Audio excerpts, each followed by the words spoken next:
Hello everyone.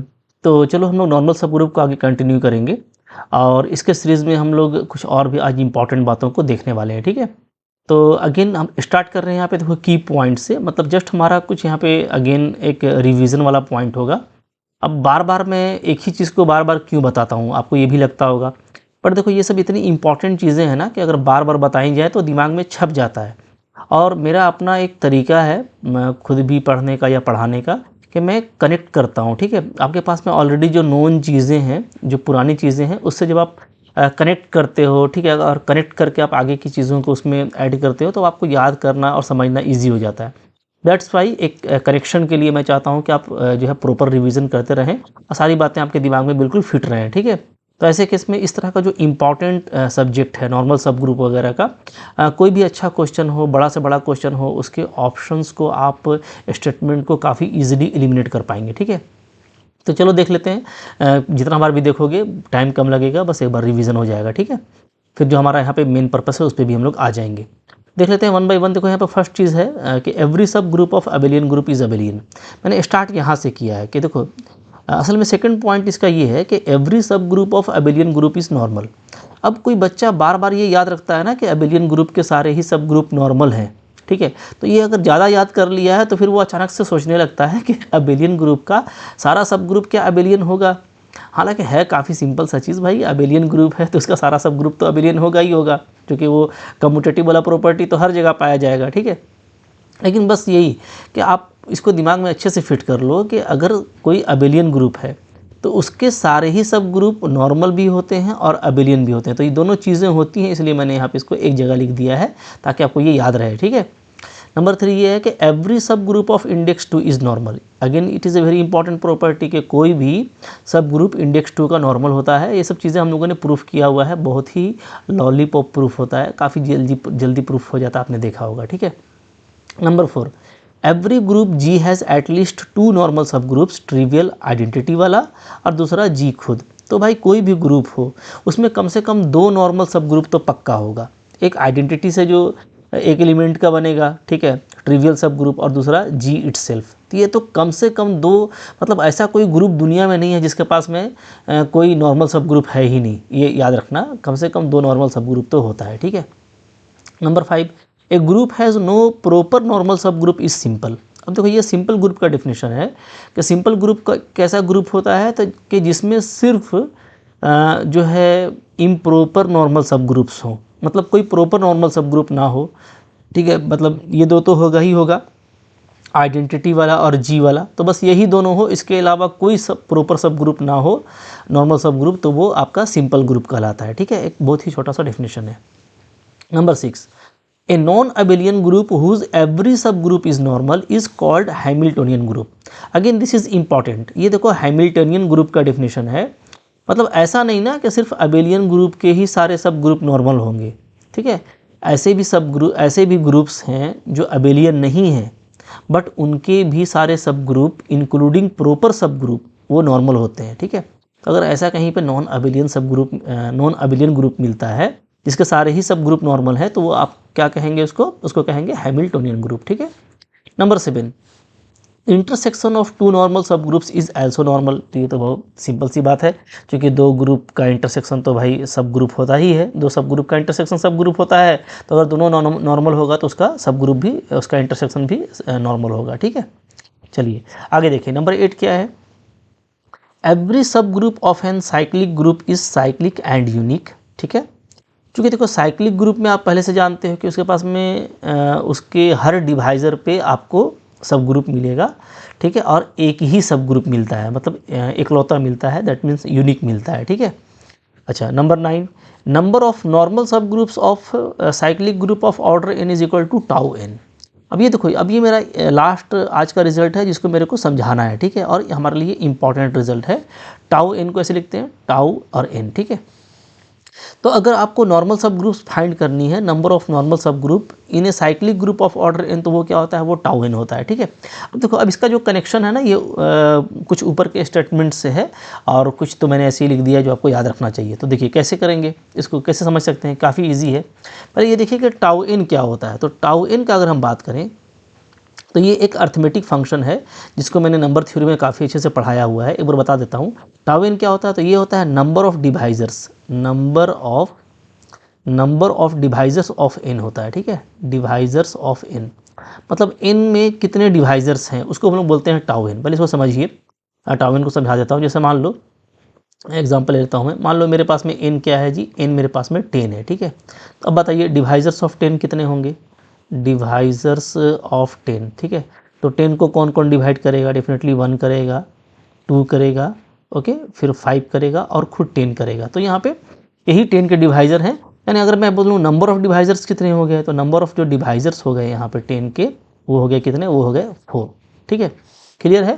तो यहाँ पे हम लोग कह सकते हैं कि एन मेरा क्योंकि 10 था तो नंबर ऑफ डिवाइजर 4 आया, यानी डेफिनेटली टाउ 10 का जो वैल्यू है ना वो क्या होगा, वो 4 होगा। टाउ 10 का वैल्यू क्या होगा जी, 4 होगा, ठीक है। इसी तरीके से मान लो मेरे पास में एन क्या है, एन मेरे पास में मान लो 24 है, ठीक है। इसके डिवाइजर्स क्या क्या होंगे, इसके डिवाइजर्स हो जाएंगे डिवाइजर्स ऑफ 24। तो ये हो जाएगा हमारा 1 होगा, 2 होगा, 3 होगा, 4 होगा, 6 होगा, ठीक है, 8 होगा, 12 होगा और 24 होगा। कितने हो गए जी, 1 2 3 4 5 6 7 8। यहाँ पे जो नंबर ऑफ डिवाइजर्स हुए वो हो गए आपके 8, मतलब यहाँ पे 8 पीस आपको डिवाइजर मिल रहा है, ठीक है। यानी यहाँ पे टाउ 24 का वैल्यू क्या हो गया, 8 हो गया, ठीक है। तो इस तरीके से आप डिवाइजर्स को काउंट करके निकाल सकते हो, बट इसका एक फार्मूला भी होता है, हम लोग उसको यहाँ पे देख लेते हैं, ठीक है। फिर मैं आता हूँ कि वो कैसे हुआ, वो आखिर हुआ कैसे, उस पर बात कर लेते हैं, ठीक है। तो मैं पहले इसका बताता हूँ फार्मूला, ये जो टाउ एन का फार्मूला ये कैसे निकालते हैं। क्योंकि देखो 10 के लिए निकालना ईजी है, 24 के लिए निकालना ईजी है। आप मान लो कहीं पे आपको बोल दिया गया 250, ठीक है, या 200, तो इस तरह से अगर आपको बड़ा फिगर दे दिया जाएगा तो आपको फिर इस तरह से निकालने में टाइम लगेगा, ठीक है। तो फार्मूला इसका होता है कि आप क्या कीजिए, आप जो है ना एन को तोड़ दीजिए प्राइम फैक्टर में, ठीक है।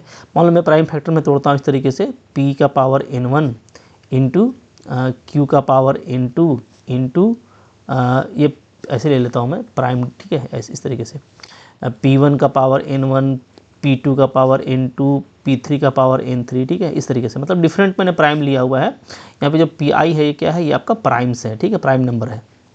तो अगर मैं डिस्टिंक्ट प्राइम लेता हूँ और मान लो उसके पावर n1 इंटू n3 आ रहा है, तो इस केस में जो टाउ n होगा ना, टाउ n, ठीक है, वो क्या होगा जी, तो वो सिंपली इनके जो पावर्स हैं, ठीक है, उनमें आपको 1 ऐड करते जाना है और मल्टीप्लाई करते जाना है। तो इस तरीके से आपका टाउ n काफ़ी ईजिली निकल जाएगा, ठीक है। जैसे मैं एग्जांपल बता रहा हूँ आपको, यहाँ पे देखिए, अगर मैं 10 की बात करूँ, ठीक है, तो अगर मैं 10 की यहाँ पे बात करूँ देख लो, ठीक है, अगर मैं n ले लेता हूँ 10, तो 10 को तोड़ दिए प्राइम फैक्टर में तो क्या हो जाएगा, 2 इंटू 5 टूटेगा, ठीक है। तो पावर 1 1 आ रहा है, तो अब मेरे को यहाँ पे प्राइम से मतलब नहीं है, मतलब बस इसको प्राइम में तोड़ देना है। क्या प्राइम आया है इससे कोई मतलब नहीं है, जस्ट हमको उसके पावर से मतलब है कि इसका भी पावर 1 है, इसका भी पावर 1 है, ठीक है। तो यहाँ पे सिंपली जो टाउ 10 का वैल्यू होगा वो क्या हो जाएगा, तो वो हो जाएगा जो भी पावर आएगा उसमें 1 ऐड करना है, तो 1 + 1 ये 2 की पावर के लिए, और 5 के पावर के लिए भी अगेन 1 + 1, ठीक है। तो ये आपका आ गया 2 और 2, तो 2 इंटू 2 करेंगे तो 4। तो देख लो टाउ 10 का वैल्यू 4 है और ऊपर भी हमारा 4 आया था, आप देख सकते हैं यहाँ पे, ठीक है। इसी तरीके से इन मेरा क्या था जी, इन मेरा था 24, ठीक है। अगर मेरा 24 था, इसको प्राइम फैक्टर में तोड़ेंगे, कैसे तोड़ेंगे, तो 2 का पावर 3, ठीक है, इंटू 3 ऐसे टूटेगा, 8 3 24, ठीक है। तो 2 का पावर 3 इंटू 3, तो अब यहाँ पे जो पावर आया है वो क्या क्या आया है, तो वो आया है पावर 3 और पावर 1, ठीक है। तो इस केस में हमारा जो टाउ 24 हो जाएगा वो क्या हो जाएगा, तो यहाँ पे टाउ 24 हमारा हो जाएगा 3 में 1 ऐड करेंगे पहले पावर में और दूसरे पावर में भी 1 ऐड कर देंगे, तो यहाँ पे 4 इंटू 2 यानी 8। तो आप देख सकते हो कि वहाँ पे सेकंड वाले केस में हम लोगों को 8 डिवाइजर मिल रहा था, ठीक है, क्लियर है। तो इससे ईजी ये हो गया कि अगर आपको मान लो दिया हुआ है 200, तो 200 दिया हुआ है, तो 200 को आप प्राइम पावर में तोड़ोगे, ठीक है।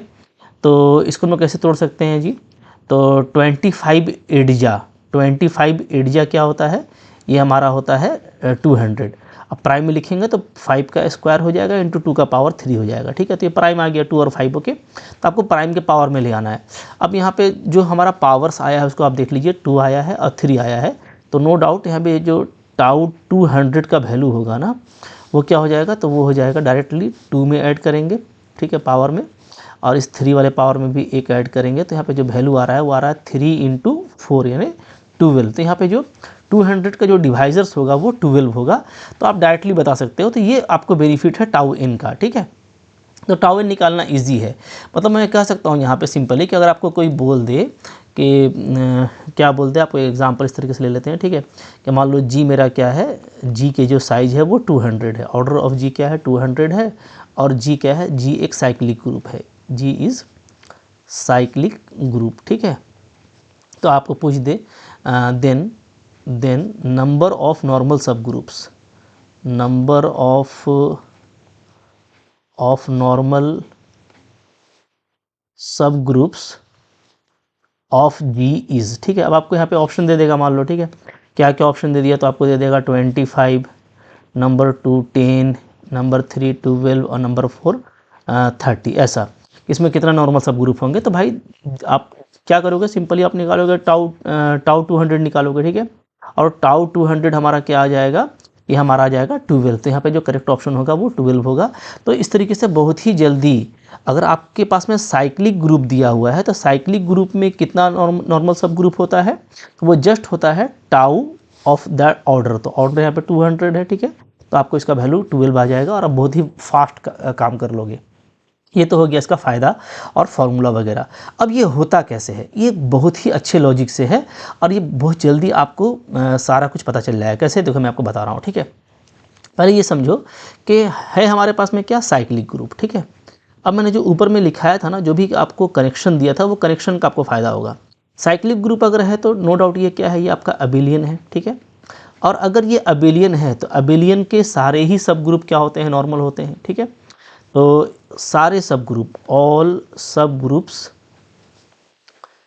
Groups are normal. जितने भी सब ग्रुप होंगे सारे क्या होंगे, नॉर्मल होंगे। तो हमको बस ये देखना है कि साइक्लिक ग्रुप में कितना सब ग्रुप होता है। तो अब देखिए, अब जो साइक्लिक ग्रुप है, ठीक है, उसका जो भी सब ग्रुप होगा, ठीक है, ऑल सब ग्रुप्स वो क्या होगा, वो भी साइक्लिक होगा, इस साइक्लिक, ठीक है। साइक्लिक ग्रुप का सारा ही सब ग्रुप साइक्लिक होता है, ठीक है। सारा ही सब ग्रुप साइक्लिक होता है और क्या होता है, और यूनिक होता है, और क्या होता है, और यूनिक होता है, ठीक है। ये अब ध्यान रखिएगा। अब देखो सब ग्रुप फाइंड करने का तरीका क्या है, तो उसके लिए हमारे पास में है लैग्रेंजेस थ्योरम, ठीक है। लैग्रेंजेस थ्योरम, लैग्रेंजेस का थ्योरम क्या कहता है कि अगर H जो है सब ग्रुप है G का, तो पक्की बात है कि जो ऑर्डर ऑफ H है वो क्या करता होगा, वो ऑर्डर ऑफ G को डिवाइड करता होगा। ये लैग्रेंजेस का थ्योरम है कि अगर कोई सब ग्रुप है तो उसका ऑर्डर G के ऑर्डर को डिवाइड करेगा। बट इसका कन्वर्स हमेशा करेक्ट नहीं होता। हाँ, लेकिन अगर अबेलियन की बात करें, अबेलियन ग्रुप का बात करें, ठीक है, अबेलियन ग्रुप का बात करें तो अबेलियन ग्रुप में क्या होता है, इसका कन्वर्स भी करेक्ट होता है। कन्वर्स क्या होता है, करेक्ट होता है, ठीक है। और यही इसका पावर है अबेलियन का, कि कन्वर्स करेक्ट होने का मतलब ये है कि अगर कोई भी ऑर्डर ग्रुप के ऑर्डर को डिवाइड कर रहा है तो यानी वहाँ पे सब ग्रुप मिलेगा, ठीक है। तो यानी अबेलियन में ये फ़ायदा होता है कि हर ग्रुप के ऑर्डर के हर डिवाइजर पे आपको सब ग्रुप मिलता है, ठीक है। देयर एग्जिस्ट सब ग्रुप्स, ठीक है, for each divisor of order of group, ठीक है। इसको मैं शॉर्ट में लिखा हूँ ऑर्डर ऑफ ग्रुप। तो देयर एग्जिस्ट सब groups for each divisor of order of सब ग्रुप, ठीक है। तो अब ध्यान दीजिएगा, हाँ, अबेलियन में सिर्फ इतना ही होता है कि ऑर्डर ऑफ ग्रुप के हर डिवाइजर पे आपको सब ग्रुप मिलता है। अब एक डिवाइजर पे एक ही सब ग्रुप मिलेगा ये अबेलियन में ज़रूरी नहीं है। अबेलियन में हो सकता है कि एक ही ऑर्डर का 2-3 सब ग्रुप मिले, ठीक है। जैसे मान लो किसी का कोई ग्रुप है और ग्रुप का साइज मान लो 10 है, ठीक है। तो यहाँ पे 2 क्या कर रहा है, 10 को डिवाइड कर रहा है।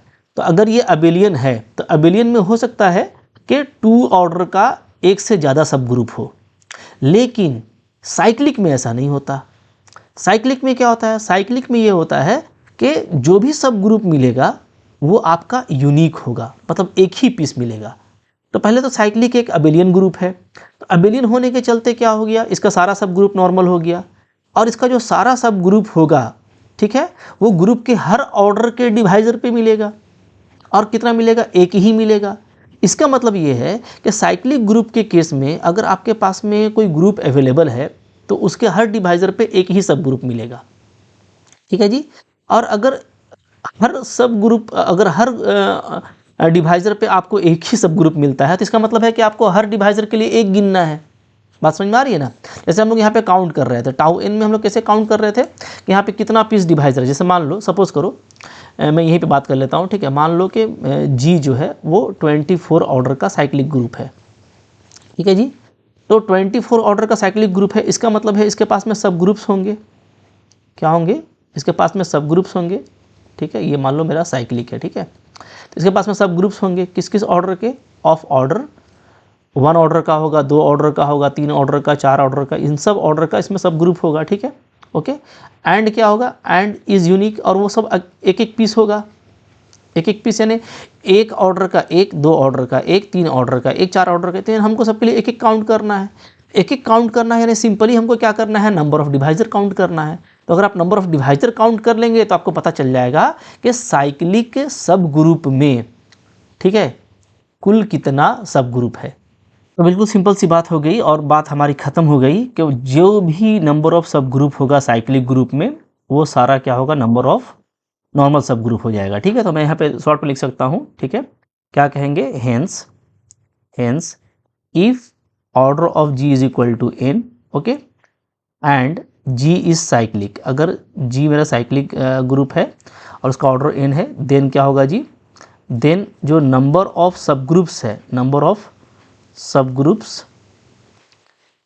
ग्रुप्स ऑफ जी, वो क्या होगा? वो इक्वल टू होगा सिंपली नंबर ऑफ नॉर्मल सब ग्रुप्स के, number of normal subgroups of जी, ठीक है। साइक्लिक के केस में जितने भी सब ग्रुप होंगे डेफिनेटली सारे नॉर्मल होंगे, चूँकि ये अबेलियन है। तो नंबर ऑफ जो सब ग्रुप्स होगा साइक्लिक ग्रुप में, वो नंबर ऑफ नॉर्मल सब ग्रुप के बराबर होगा, और दोनों ही क्या होगा जी? टाउ एन होगा। और टाउ एन कैसे निकालते हैं ये आपने देख ही लिया। सो काफ़ी सिंपल सा चीज़ था, ठीक है। और आई होप आपने इसको अच्छे से समझ लिया होगा। तो भाई इस तरह की चीज़ें हैं जिसको आप अगर आप कनेक्ट करते हैं तो आपके लिए इजी हो जाता है। आई होप आप लोगों ने पहले भी इसको समझा होगा, बट इसी चीज़ों को हमको बार बार रिकॉल करना होता है और अप्लाई करना पड़ता है ताकि हम एग्ज़ाम में हर तरह से तैयार रहें। तो आई होप आपके लिए अच्छा लगा होगा। आपको ये अच्छा लगा होगा, लाइक ज़रूर कीजिएगा, चैनल पर नए सब्सक्राइब करके रखो। 1 to 1 सारी चीज़ों को मैंने आपको पढ़ाया हुआ है, ग्रुप का कोई पोर्शन मैंने नहीं छोड़ा। बहुत मज़ा आएगा, सबको देखिए, प्लेलिस्ट पूरा उसका अवेलेबल है, ठीक है। Thank you very much.